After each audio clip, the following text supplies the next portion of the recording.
Woo. Oh, y'all look good.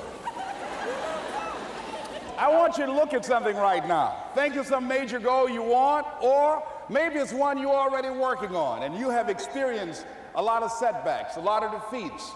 You've experienced a lot of disappointment. Maybe you've already given up. And maybe you just need a little fire, a little encouragement to get back in the game again. Here's what I want you to look at. There are winners, and there are losers, and there are people who have not discovered how to win. And all they need is some coaching. All they need is some help and assistance, just a little support. All they need is some insight or a different strategy, a plan of action to make some adjustments that will open up the key to a whole new future for them, that will give them access to the unlimited power that they have within themselves. That's all that they need. So what I want you to do is think about something you want for you, that's real for you, that's important for you, that will give your life some special meaning and power. And I don't even want you to say, I can do that. I don't want you to assume that. See, 5 years ago, when I started out in this area, I would not have been able to make the mental leap that I would be up to where I am right now. I don't want you to begin to just psych yourself out. No. I want you to be able to say something to yourself that will enable you to maintain a level of integrity with yourself. That when you say this, even when you face tremendous setbacks, it will be a benchmark to keep you in the game, to keep you moving forward and experimenting and readjusting your strategy and your plan of action, continuously looking for ways to win. So what is that something? When you got an idea you want to move on, you might not have the money, you might not have the education, you might not have the support or the resources you need. What is that something that can keep us going, that will enable us to act on our dream? What's one of those keys that will begin to help us to discover the secrets to our dream? Here's what I want you to repeat after me, please, with power and conviction. Say, it's possible. It's possible. That's all I want you to do when you look at your dream. Just say to yourself every day, it's possible. Just say that every day to yourself, it's possible. Because what does that do? See, it begins to change your belief system. See, the way in which we operate, ladies and gentlemen, it's a manifestation of what we believe, what's possible for us. Whatever you've done up to this point, all that it really is a duplication, it's a reproduction of what you believe subconsciously that you deserve and what's possible for your life. Most people operate out of their personal history, out of their memory, things they've done, things they've experienced, things they've seen, things that they have observed. What I'm suggesting that you operate out of a larger vision of yourself. I want you to see yourself doing what you want to do, experiencing what you want to experience, having what you want to have, doing what it is that gives your life some meaning and value. Operate out of your imagination, not your memory. Because whenever you look at where you want to go, I'm wanting to warn you, you will have some conversation back here after you go through the data that you've experienced in life saying you can't do it. And so what you want to begin to do is ignore that inner conversation.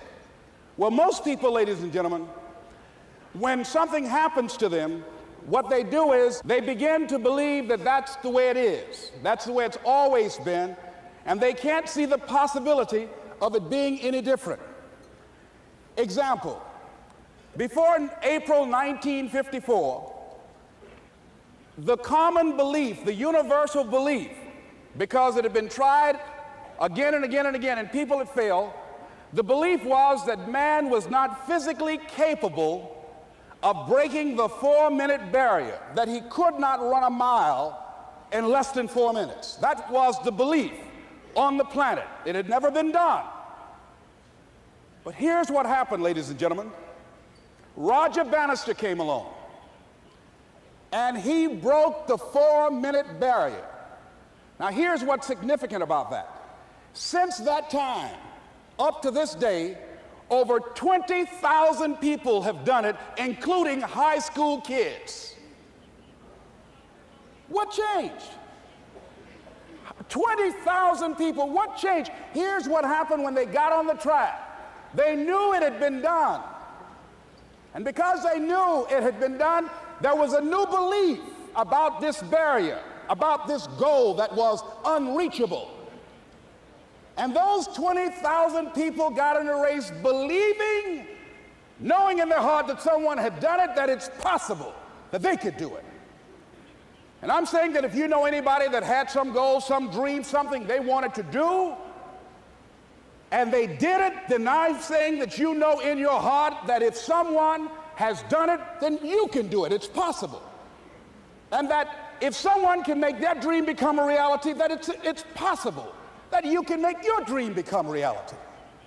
And so as you begin to look at where you want to go, beginning to embrace that, it's possible. I'm blessed and highly favored. I've got a lot going for me. I got some good stuff in me. And it's possible that I can bring my greatness out here in the universe, that I can do what I want to do. It's possible I can write my own book. I can have my own business. I can take the trip and travel around the world. It's possible. I can bounce back from adversity and reinvent my life. It's possible. Regardless of where I am, the things can get better for me. It's possible. I'm thinking about two men right here in Chicago who were fairly successful, similar background, educated. They worked for a corporation for many years, and they were among many people that were laid off. Two guys who were very good friends. One went out looking for a job for several weeks along with the other one, and they faced disappointment and rejection again and again and again. They couldn't find any work, which is the story of many people across this country. One guy stopped. He became discouraged. He stopped going. He stayed home looking at television, became very argumentative and toxic with his wife, drinking beer, getting on the phone, talking to his other negative, unemployed friends. And he just gave up. The other guy kept looking for a job everywhere he could go. Every time he could get an opportunity, kept asking people, networking, checking the newspapers every day. Kept going everywhere he could, trying to find a job. You have too much education. You're overqualified. You won't be here long enough. He kept going. He kept going. He went to a place and said, look here, I tell you what, if you can't hire me, and I know you can use my talents, abilities, and skills, I don't want to sit home and do nothing. Just let me do some volunteer work. You don't have to give me anything, all right? I just want to work. I want to be busy. Guy said, okay, it's on you now, but don't expect me to give you anything. It's okay. This guy came in and worked. He was the first one there. The last one to leave was the best employee there. About 4 weeks later, one of the top managers quit. They were looking for a replacement. Guess who they selected? This other guy. This guy who was volunteering his time. He got the job. What was the difference between the two men? Eyesight and mindsight. Eyesight is judging on what you see, judging according to appearances.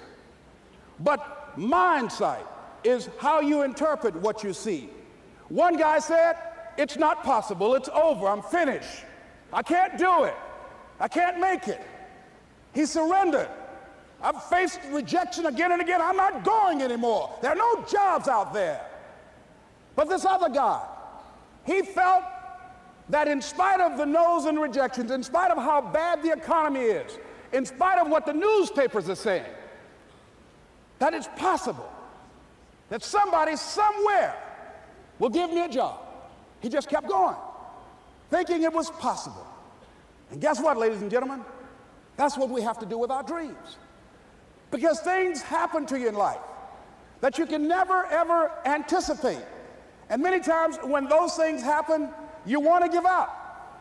I remember when I was in broadcasting, when I was a disc jockey, I became very controversial, not only being a disc jockey, but I felt that radio was something that you not only entertain people with, but you also empower them, you educate them. And I got fired. I didn't just leave, they fired me. That was a shock. I said, wait a minute. They took my microphone. I thought that was who I was. No, ladies and gentlemen, it wasn't. I had to do something else. And I didn't know what else I could do. See, here's what I'm looking at. What are the uses for your life right now that you haven't even reached for yet? See, I believe that when you don't have enough encouragement to act on your dreams or ideas, or you're not enlightened enough, that life will act on you. See, life had moved on me and said, Les Brown, you have outgrown this. It's time for you to do something else. Well, I wasn't enlightened enough. I organized some disc jockeys and got my job back. So they had to fire me again. I got fired twice. Here's what I did. I had to think of something else. And so a guy suggested to me, he said, Les, why don't you run for office? I said, man, I never run for office. I've never known anything about how to operate in the political arena. I've heard encourage people to register to vote and get out to vote, but I don't know anything about politics. He said, well, neither do the people who run for office all the time.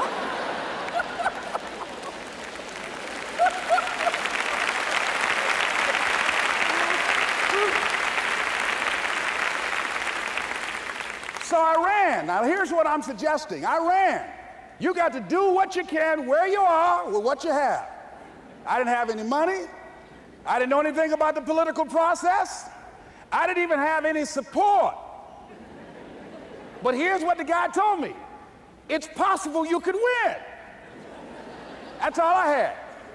I was running against an endorsed candidate. He was an incumbent. He had the newspaper support, all of the leadership in the community, and I was challenging this guy. So I had a saying when I was on radio, stand up for what you believe in because you can fall for anything. And I would go door to door. I have my kids on one side of the street. I would be on the other, and I'd knock on doors. Hello, my name is Les Brown. Tell everybody I'm still standing. They get on the phone. Child, Les Brown was to my house today. You know the boy on the radio with the big mouth? Yeah, they fired him, honey. Say he's still standing. See, I'm saying just keep moving. Don't start feeling sorry for yourself. Don't spend time blaming and talking about what happened to you. See, whatever you talk about, that's what you multiply and expand in your life experience. So don't talk about stuff unless you want it to keep on happening to you, all right? So I got in that kind of action.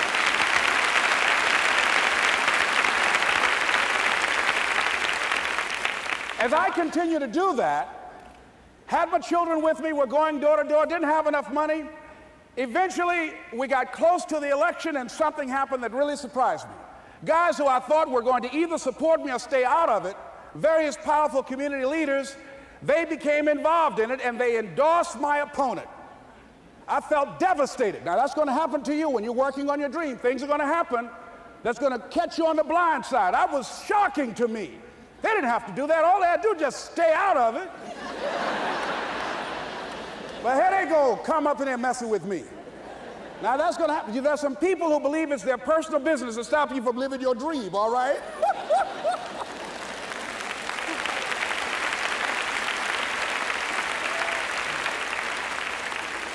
But I didn't deal with that. You want to make your dream come true, you got to stay focused. Some people rather get even than get ahead. Stay focused on where you want to go. I just kept on doing what I was supposed to do. And so I was driving to the radio station. My opponent had over $20,000. I had less than $800. As I was in the radio station, the guy said, "You're going to make a commercial?" I said, "Yes." He said, "It better be a good one because that money can't go pretty far here." And I sat there in the middle control room and I was thinking. And here's what happens when you get still. Stuff will start coming. Something said, "Call your mama." You used to talk about your mother on the air all the time. Ask her to say a few words for you. That'll be a different kind of political spot. So I called my mama, and I had a gospel record playing in the background.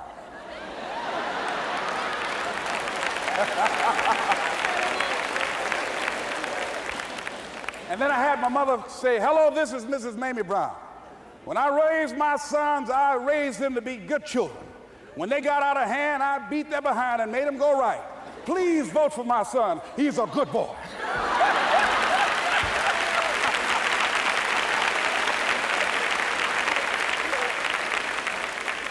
Usually in the state representative race, maybe 3,000 or 4,000 people will come out to vote in a primary.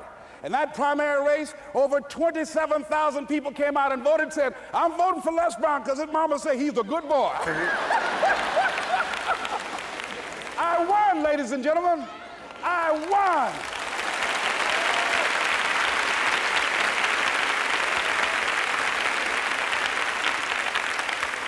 So you've got to be willing to stay focused, to be creative, to be relentless, because things are going to happen to you when you're working on your dream, when you get on track. I remember when I first got involved in speaking, one of the main things that speakers like to do is speak to a certain association that they have over 10,000 of their sales reps that come to this convention.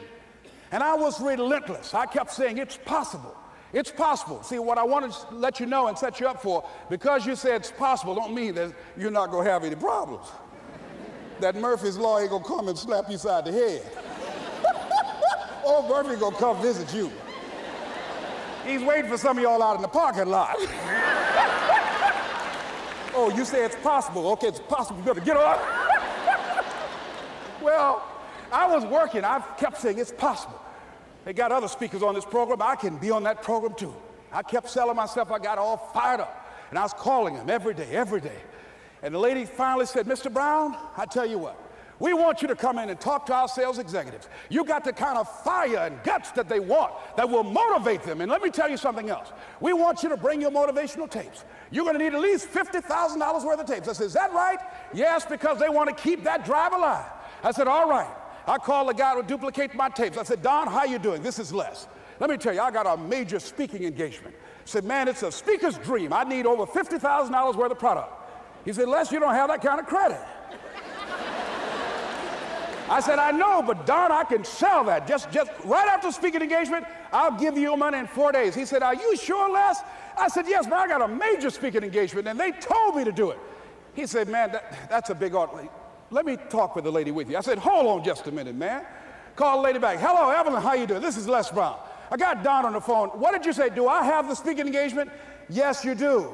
And what else you suggest? Les, our people, they buy a lot of tapes. Your tapes are very popular among them. I'm saying bring at least $50,000 worth of tapes, Les. You'll sell everything you got and more. I said, did you hear that, Don? He said, yes. I said, now, if anybody else has to make a decision, are you the final person? She said, I'm the final person. I will send you the contract. I want you. I said, you hear that, Don? He said, yes. I said, oh, ye of little faith. I said, duplicate the tapes, man. Hung the phone up. Well, he duplicated the tapes. 1 week came by. I'm checking the mail every day. No contract. I said, come on, Murphy, don't start nothing, man. Come on. Come on, man, give me a break. Come on, you know, this ain't fair. Come on, man. Give your boy a break, come on. I talked to myself, you know. I didn't want to call him right now. 2 weeks passed by. Murphy said, don't you think you ought to call him? I said, okay. I called, I said, hello, this is Les Brown calling. How you doing, Les? I said, fine. I said, Evelyn hasn't sent my contract out yet. Any additional information you need?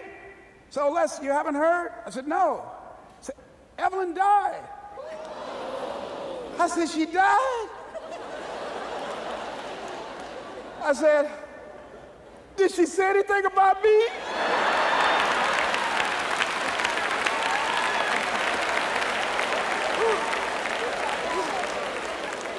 When I got home, I was so wiped out. And Murphy was in the house waiting on me. Murphy said, is it possible you want to listen to some of your tapes?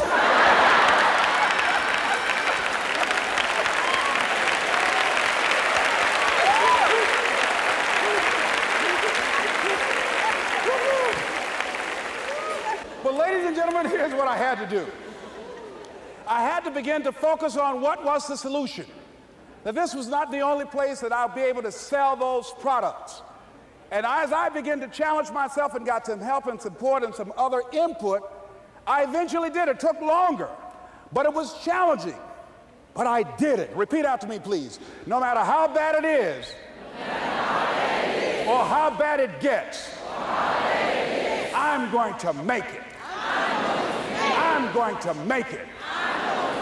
Shake somebody's hand on your right and left and say, you got that right.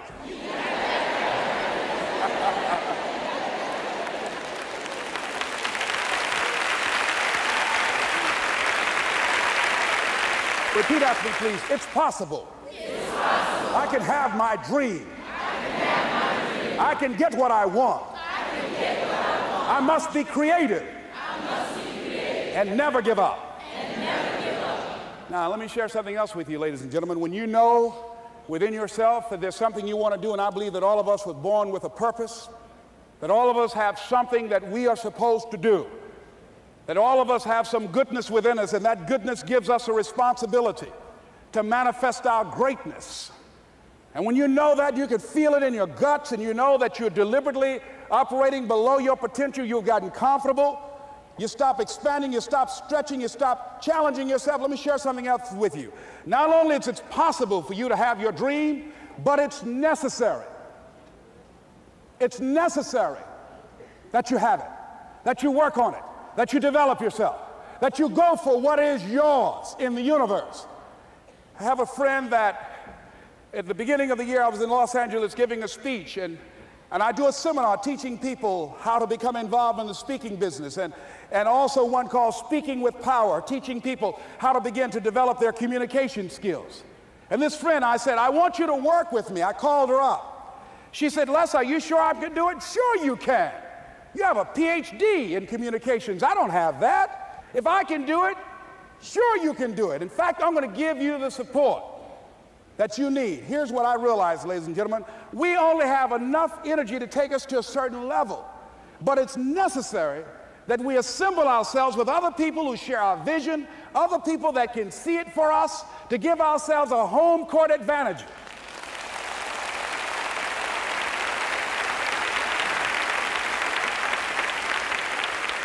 So it's necessary that you seek out other people who think like you, who are growing, who have decided that they are not satisfied with where they are. See, I don't believe that necessity is the mother of invention. No, necessity, in my opinion, is not the mother of invention. Refusing to accept things the way that they are is the mother of invention.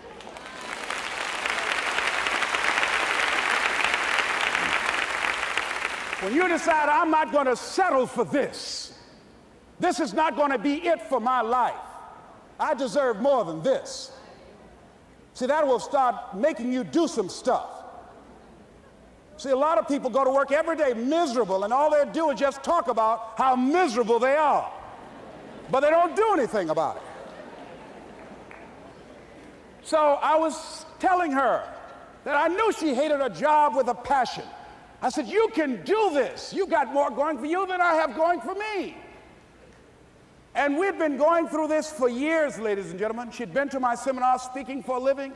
She brought her husband, and that was one of the major problems that I realized that happened in her life. He couldn't see it for her. So you got to make sure that you have people in your life that can see it for you, that will encourage you. Non-affirming relationships can hurt you.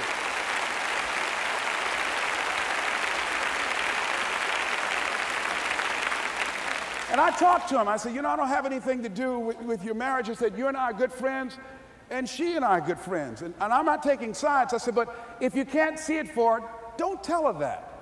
Just give her some support. What if you're wrong? It's possible, man, that if I'm doing it, she can do it. Well, you're different. How are you going to tell me that? You've seen her speak. She's got great speaking skills. Don't underestimate her. You don't know. You got a great woman here. But you see, people who can't see it for themselves can't see it for you. He was happy.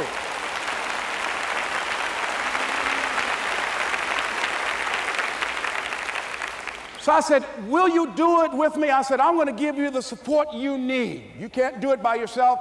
I will stand with you. She said, you will? I said, yes. I'm going to make you a part of my seminar. You'll do a part of it, and I'll do a part of it. Speaking with Power. She said, okay.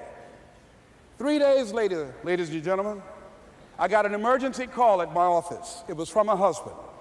He called and said, tell Les Brown that Marion is dead. I said, oh no.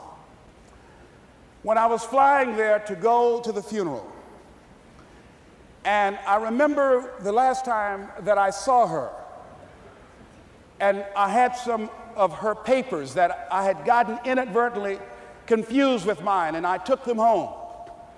And I was searching through these papers to do one of her works. She was a prolific writer. And what got me, what was so sad that made me begin to cry, was that there were poems that she had started that were profound poems, great thoughts that she didn't complete. Plays that she had started that she didn't complete. See, that poem was given to her. I can't finish that for her, nor can you. That play, whatever the outcome that she had envisioned, that she had imagined, was given to her.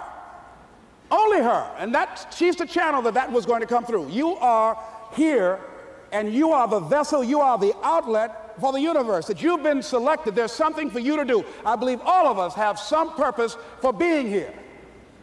And as I was going to the funeral, and I was reading a newspaper that said that millions of people are dying because of what they're eating, talking about their diet.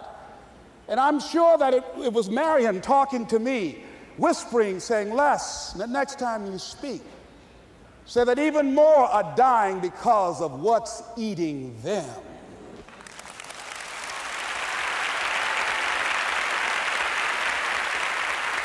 When the challenges of life come your way, you've got to find ways to increase your sense of self-appreciation, because if you don't, you're bombarded with negative stuff every day that beats you down, and you will find yourself unconsciously engaged in self-destructive behavior. If you don't program yourself, life will program you.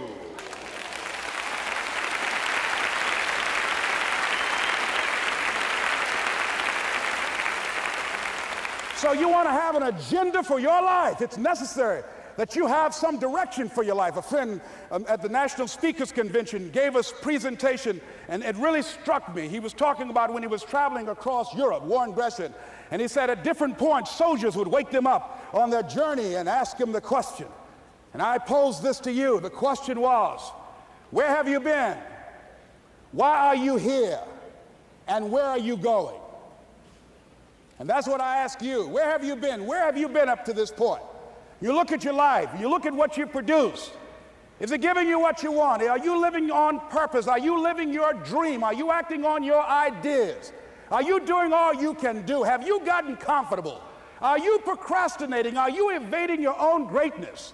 Are you surrounding yourself with people that can nourish you? Are you challenging yourself? Are you experimenting? Are you learning something different?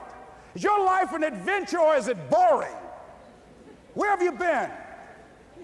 Why are you here? What brought you here? Investing the time, the money. What brought you here? And where are you going? What is it that you can get out of this session, out of this lecture? That when you leave here, rather than this just being a spectator event, that you got some idea, some dream, that you might have to go back and brush it off and look at it again and say, I've got to do this. This is my stuff. This is what I'm supposed to do. This is why I showed up. Where are you going with your life? What decisions are you making right now as you look into the future? Are you experimenting to find out what other talents and abilities that you have? See, we're in a time right now. The day is gone where you could just go to college and get out and get a job and work 30 or 40 years with job security and retire with a gold watch. The gold watch days are gone. Brand new day, party's over. So now you have got to be multi-talented and multi-skilled. You've got to use all your stuff. You don't know what else you can do. I didn't know I can do what I'm doing right now. It's necessary that you stretch and challenge yourself and say, let me see. I started out as a trainer. I'm a trainer. That's what I am. That's what my expertise was in. And then I decided, let me see, can I speak? And then I discovered, hey, I can do that. What if I hadn't tried to do that and just been satisfied with just being a trainer, with a limited vision of myself? And then after training, and then I said, well, maybe I can go into business for myself. And I started speaking, going into business for myself. Well, maybe I could train other speakers and teach them how to go into business for themselves. See, you want to have a backup plan. You want to have other strategies for yourself. In case this doesn't work out, you got something else going over here. You don't want to ever put yourself in a situation where you have a limited vision and you're only using a limited amount of your talents, of your skills, and of your abilities. And I'm saying to you, it's possible you've got some talents, some ideas in you, your ability to do some stuff that you haven't even discovered yet. And I'm suggesting that it's necessary that you get outside of your comfort zone. It's necessary that you develop some new relationships where you can learn from people. It's necessary that you do reading, that you do research. It's necessary, if you're already involved in some business, that you don't be satisfied with where you are. If you want to make it today, it's necessary for you to constantly look at ways of getting better. Not only is it possible for you to have your dream, and it's necessary for you to challenge yourself to go after it and get better and leverage relationships that can help you get to where you want to go, but it's you. The major key to your reaching your dream, your living up to your greatness, your making your contribution is you. If the economy is good, fantastic. If the banks are loaning money, that's great. If people are positive, that's great. You don't have any opposition, that's great. But the major key to your making things happen in your life is you. When I wanted to get on public television, you know, they told me, you can't do that. So wait a minute, I've seen these other people on. It's possible I can get on. Leo Biscaya, John Bradshaw, it's possible. Wait a minute, excuse me, hold on, time out. Let's be realistic. Come on, be logical. I said, well, wait a minute, why can't I do it? Well, let's look here. Think about guys who have credentials, all kind of credentials. You don't have any college training. They're not going to put you on television. Give me a break. I said, thank you for that. God love you, and I'm trying. And went on about my business, you hear me? Let me tell you something. What people think about you and the possibilities for your dream is none of your business. That's their business.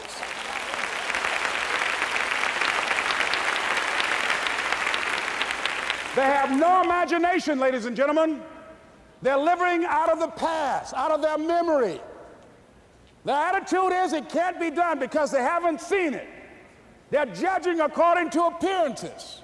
The people that are going to make it in the future, the people that are making it today, let me share something with you. History is being read, but it's also being written by people with imagination.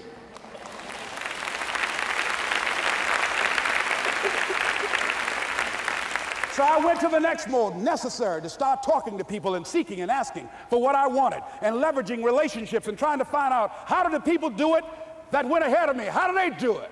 And then what is it I need to do? How is it I need to train myself, to develop myself? What's the resources that will be required in order to make it happen? And as I start seeking out and asking questions, I started running into people who said, I know someone who can help you do that. And they helped me get connected with those people. Remember, we have so much energy that can take us so far. It's necessary that you hook up with some other energy that can take you to the next level. I hooked up with them. They said, let's go. I said, away we go.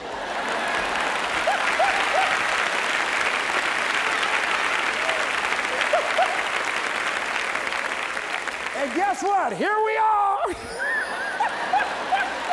I love it. You want your stuff? It's necessary you take responsibility for it, that you make it happen, that you don't give up, that you don't take any objection or disappointment or defeats personally, that you keep on keeping on, that you don't decide that I can't make it because you can't see the light at the end of the tunnel, that you realize that's a part of the program. And here's something you've got to resolve. Say this to yourself every day. See, as long as you're breathing, you got a shot at your dream. That's the way I resolve. Say this, please.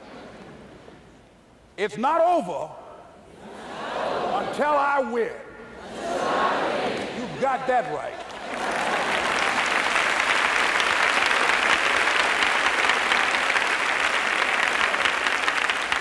It's not over till I win. Not over till I get through. It's not over till I get over. Not over till I get what I want. Door can't open today, look out. I'm going to come back and take the hinges off. That's how you got to do that. You've got to have that kind of courage, that type of determination. If you want to make it happen, it's you. That you've got to take personal responsibility to make it happen. That you have got to own what it is that you want to do. If it's taking care of your well-being, if it's making a difference in our school system, if it's working with senior citizens, if it's to protect our ecology, if it's to create an economic renaissance, if it's just to take yourself to another level, it's you. You've got to make that happen. We can point out many things that can make it inconvenient or can slow us down. but ultimately, it's on us. Next step is, not only is it possible and necessary, and it's you to live your dream, to make this greatness that you have within you become a reality, but what I've come to appreciate when you're working on changing your life, changing some bad habit, getting out of addictive situations or relationships, or working to build a dream or making a difference in our society, or learning something that's very challenging. Here's what I realize, ladies and gentlemen, and develop a great deal of respect for. It's hard. Easy is not an option. It's hard living. Life is hard. See, it's hard when you're 49 years old, been working on a job for 17 years, and they come in and tell you you're finished and give you 1 week severance pay. And you got to start all over again. It's hard when you're married and raising children and your children are crawling and your husband dies unexpectedly. It's hard handling just the tragedies of life. It's hard when you're working on something and you put everything you have in it and it doesn't work out. You lose your money and other people's money. It's hard. It was rough when I lost my job, and I could not find a job. It was humiliating and embarrassing, borrowing money, and then I couldn't pay the money back when I told them I would. That's rough. How people look at you, how they respond to you. It's very hard. It's humiliating. Here's what I discovered that happens to you in life, that you will go through things, and while you're going through them, you can't understand why it's happening to you.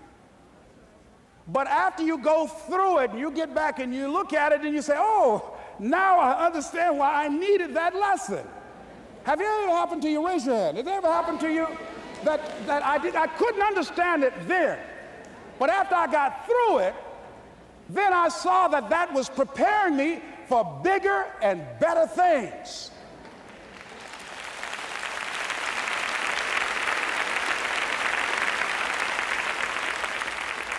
That as you go through the challenges of life and you look at it and embrace whatever comes to you, don't run from it. Step toward it. Don't try and duck it like most people do. See, most people want it easy. See, easy come, easy what? Easy go. See, but when you go at what you're going to deal with and you deal with the difficulties of it, when you handle those hard things close at hand, making those hard decisions right now that you don't want to make, learning those things that you don't like to do, but you know that in order for you to get where you want to go, this is one of the hoops that you have to flip through. And I'm saying to you, whatever you got to do it, because if you don't, life is going to whoop you until you surrender and say, okay, all right, I cooperate, okay, I learned, okay. It had to wear me out a long time. So if it's hard, then do it hard. Now, how do you hang in there during the hard, difficult times? Les, you must have faith. You've got to believe in yourself. You've got to believe in your abilities. You've got to believe in your service, your company, your ideas, unquestionably. You've got to have faith, and that faith gives you patience. That it's not going to happen as quickly as you want it to happen. A lot of things are going to happen that will catch you off guard. And so therefore you've got to deal with and handle it as it comes. And not only that, but that faith and patience drives you into action. You've got to keep moving and keep plugging away. In the Far East, they have something that's called the Chinese bamboo tree. The Chinese bamboo tree takes 5 years to grow. And when they go through a process of growing it, they have to water and fertilize the ground where it is every day. And it doesn't break through the ground until the 5th year. Okay? But once it breaks through the ground, within 5 weeks, it grows 90 feet tall. Now the question is, does it grow 90 feet tall in 5 weeks or 5 years? The answer is obvious. It grows 90 feet tall in 5 years, because at any time had that person stopped watering and nurturing and fertilizing that dream, that bamboo tree would have died in the ground. And I can see people coming out talking to a guy out there watering and fertilizing the ground that's not showing anything. Hey, what you doing? You've been out here a long time, man. And the conversation in the neighborhood is, you growing a Chinese bamboo tree, is that right? Yeah, that's right. Well, even Ray Charles and Stevie Wonder can see ain't nothing showing. You know that's how people are gonna do you? So how long you been working on this? How long have you been working on your dreams? And you have nothing to show. This is all you got to show? People are gonna do that to you. And some people, ladies and gentlemen, they stop. Because they don't see instant results. It doesn't happen quickly. They stop. Oh, no. You got to keep on watering your dream. And when it began to happen, they stopped laughing. They said, look, whoa, look here. Look how, hey, man, you know, I know you could do it. Look, you got a job here?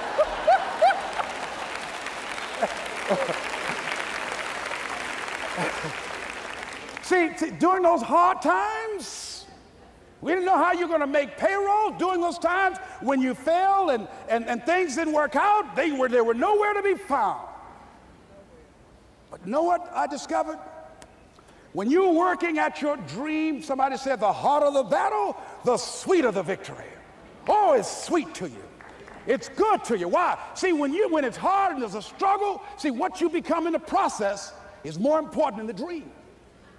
That's far more important. The kind of person you become, the character that you build, the courage that you develop, the faith that you're manifesting. Oh, it's something that you get up in the morning, you look yourself in the mirror, you're a different kind of person. You walk with a different kind of spirit. And people know that you know what life is, that you have embraced life. You knew it was hard, but you did it hard.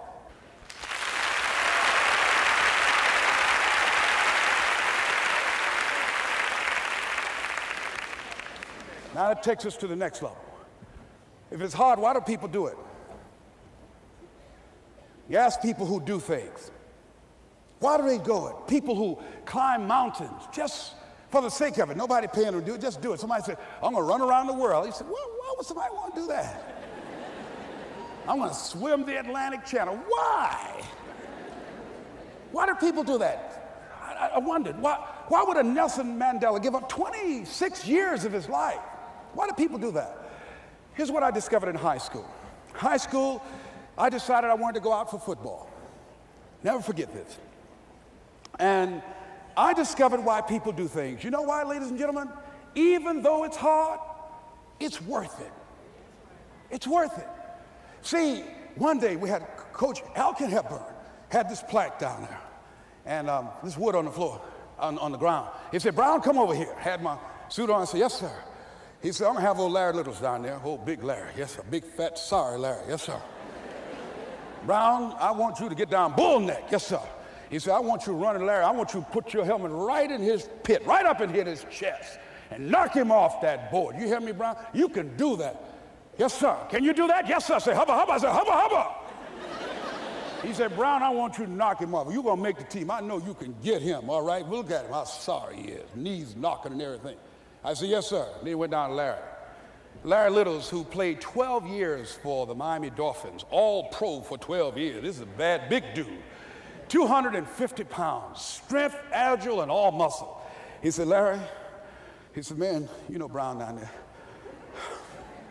He's down there talking about your mom and everything. He talked about how fat and sorry you are and how he's going to knock you off this board. Larry now spitting fire and growling and foaming at the mouth. Now I'm looking at Larry saying, oh, hubba, hubba. He said, look at that fool down there growling. He told me he's going to scare you, that you're going to leave. Are you going to leave? No, coach, I ain't going to leave. Go down there and knock him out the park. Boy, coach got back. He winked at me. Go get him, Brown. I went hard. I ran into Larry with my helmet. Larry said, boom. I don't know where I landed. When they woke me up, I said, can y'all take this helmet off me for a minute? I said, y'all got any more positions out here? They said, like where? I said, don't y'all need an announcer? They said, Brian, where you going? I was crying. They said, man, some girls over there. I said, I don't care, man, I'm hurt. Said, that fool almost killed me, man. He said, Brian, you quit, man? I said, yeah. I said, what? I said, it ain't worth it, man. No, it ain't worth it. Y'all go ahead. Y'all crazy. I'll be your announcer, man. I was calling the games. I was up there in the booth. Call good games, too, because the pain wasn't worth it to me. And I'm saying to you, you know why people do what they do? The people who go after their stuff, what makes it worth it? It's got to be your passion. You got to love it, ladies and gentlemen. You got to love it. It's got to be what you are supposed to do. You want to sing, and even though they want to invite you to Carnegie Hall, you're going to sing to anybody that listen to you, including singing to yourself. I used to talk to my plants when nobody else would listen to me. You got to write, even if no one published your book, write, because that was given to you to do. You do what it is you're supposed to. You're supposed to build something. You're supposed to create something. I don't know how to do it. Learn. Do whatever is required. Just go out there. It's possible you can get what you want. It's necessary. If you want it, you got to go into action. You got to be willing to experiment. You got to be willing to fail and to succeed. You got to be willing to form and to develop new relationships. It's you, it's on you. You got to make that happen. Nobody's going to bring it to you on a silver platter and say, here's your dream manifested. No, it's hard. Yes, it's hard. It's difficult. Yes, right.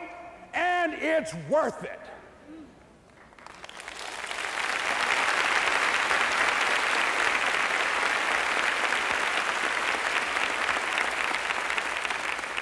People ask, hey, man, you know, these kids, man, it's rough dealing with them. That's right. That's right. You think peer pressure happened overnight? We went through peer pressure. I remember as a kid, some guys said, hey, Les, me and another fellow named Willie Lower, we were going home. Hey, man, we're going down to Goulds, man, and knock off a grocery store. I said, look here, I don't want no part of that. I'll see y'all later.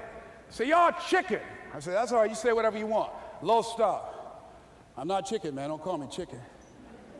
Then why don't you come? We didn't even ask you to come into place, man. All you do is just drive the car, that's all.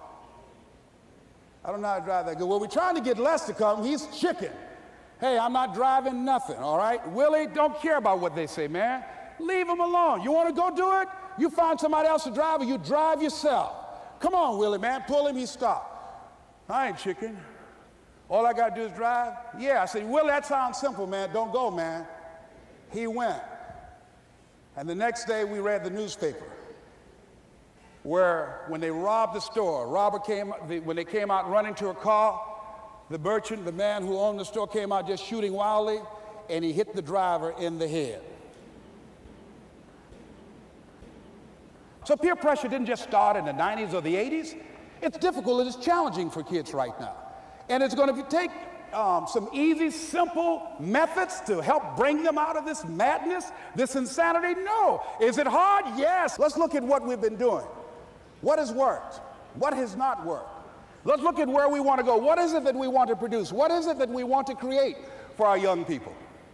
And as we think about that, start experimenting with different methods and techniques to create and to produce that. And begin to believe that it's possible through our commitment, through our vision, through our determination, our relentlessness. Because of our belief, it's possible that we can reduce the teenage homicide rate, the teenage pregnancy rate, the dropout rate, that it's possible, looking at what kind of world are they going to be in. As we look at the global economy, that as we begin to use our collective will and genius and resources It's possible that we can create an educational system that not only will test their minds with information and facts and figures, but would teach them how to think and be creative. And what does it mean to be a human being and to value human life? And how do you make relationships work? How do you bounce back from adversity? It's possible that we can give them a curriculum that will give their lives a sense of purpose and direction and meaning, and teach them how to begin to know and operate on a higher level of being, where they become assets to our society rather than liabilities. What if we leave here with that kind of consciousness that it's possible, as opposed to saying we have to write this generation off, that it's possible that we were born for such a time as this and that, that maybe someone here has the idea or the method or some plan of action or an approach that can resolve many of the problems that we're facing with young people today. Whatever we have to do to save our children, it's worth it.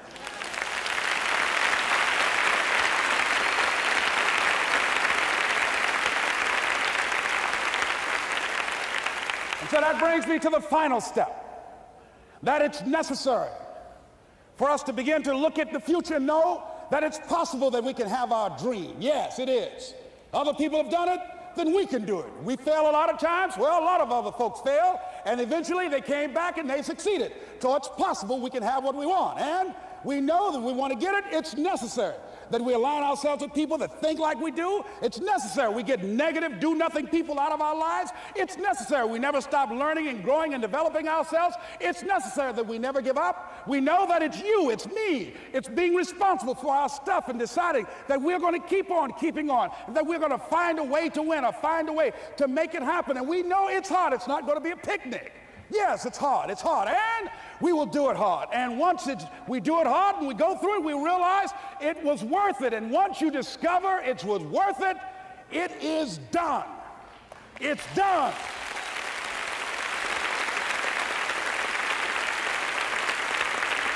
It's done, ladies and gentlemen, before it happens. Well, here's what I'm suggesting to you. That when you're working, you have a wall to break through. Let's say a friend of mine who runs a marathon, and he says, when he's running the 26-mile marathon, he said, let's say that hypothetically, that 18th mile is the wall. He said, Les, when you get there and you're running, he says, everything in you is telling you to stop, to give up. Every muscle is aching, and you're saying to yourself, I can't do it. I can't do it.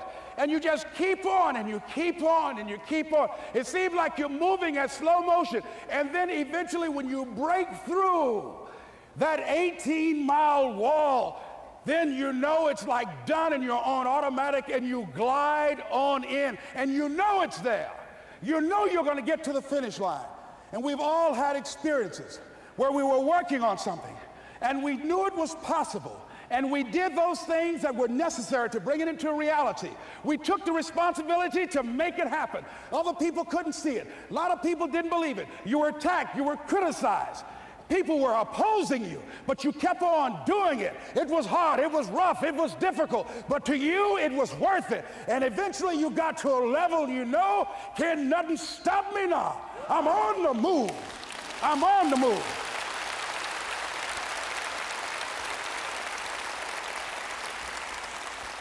Finally, I'm thinking about a friend of mine who is no longer operating on this dimension.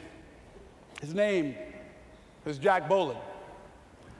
He had this vision of a church that would serve various types of needs for people, their supportive needs, and helping them in recovery from drugs and alcohol and whatever addictions that they might be involved in. And he was known for bringing in different kinds of speakers. And over a year ago, he was diagnosed as having cancer, and he announced to his congregation that he's going to be taking chemotherapy, and that it was a possibility that the cancer would go in remission, and he was optimistic about that. And sure enough, it did for a year. And one of the things Jack always talked about is that he wanted to have his funeral while he lived. And so he invited a few friends, Wayne Dyer and myself and a few other speakers. He didn't tell us why we were there, but once we gathered there, the church, they told us in the room that Jack is going to announce to the congregation, he's bringing his doctor up. The doctor is going to say that we felt we could keep it in remission. It's out of remission, and he doesn't have much time left. And whatever words you want to say to Jack that you would say if he had made his transition, speak those words now. Well, we were shocked and we were somewhat stunned until Jack got there. They brought him in a wheelchair, and boy, was he courageous, and he had a strong smile, and they helped him up the steps, and he sat behind the podium. And each of us got up and we said a few things about Jack and the impact that he made on our lives. And he said, the doctor, after announcing that Jack didn't have long, he says, "Doctor," he said, "I accept what you say, but it's possible that does not have to be the case. But if it is, I will enjoy life to the very last breath I take, even the chemotherapy. I will enjoy that." And Jack did, ladies and gentlemen. And when they said that all of his vital organs were failing, they called his family and his close church staff to the hospital and said, "He's dying." And so they came and they all gathered in the room. And Jack at that time was unconscious. And he gained consciousness, and he looked at them and he said, with what strength he had, he said, "I want to thank you all for being here. You've been a great staff to me." He looked at his sons, his daughter. He said, "You've been a great family." He said, "Don't feel sorry for me." He said, I'm ready to go. I'm looking forward to the next adventure." And he sat there for a little while, laid there, and he closed his eyes, and he lost consciousness. About an hour and a half later, he opened his eyes, and he looked at them. He said, "This is embarrassing. I'm not dead yet." They were laughing through their tears. They said, "Jack, you are a character." He said, "Hey, I hate giving up this kind of control." So they predicted that Jack would die at the end of February. And then on the 2nd, they said, he won't see the light of day. He will be dead by morning. Ladies and gentlemen, Jack died on March 4th.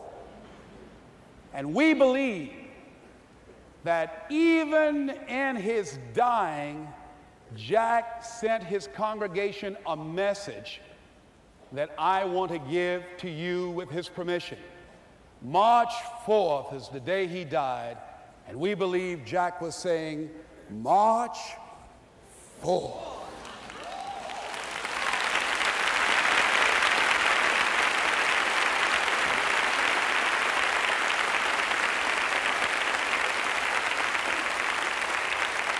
So I say, as you look into the future, while other people are giving up, feeling like victims, feeling powerless, becoming negative, turning on each other rather than to each other, feeling that they can't make it, be ye not conformed to this world, but be ye transformed by the renewing of your mind with the mindset of that it's possible that we can save this generation. It's possible that we can create new industries, a new economy. It's possible that I can find a new profession, a new job. It's possible I can create a new life. And it's necessary that I become actively involved in becoming a positive force in my life and on the planet. And it's me, yes, it's you, it's all of us, pulling together, working together to create this brand new future. And it's going to be hard. Easy is not an option. But if it's hard, we will do it hard. Whatever is required to snatch victory from the jaws of defeat. And it's worth it, yes. It's worth whatever we have to do. And once we know that, it is done. It is done. It is done. It is done.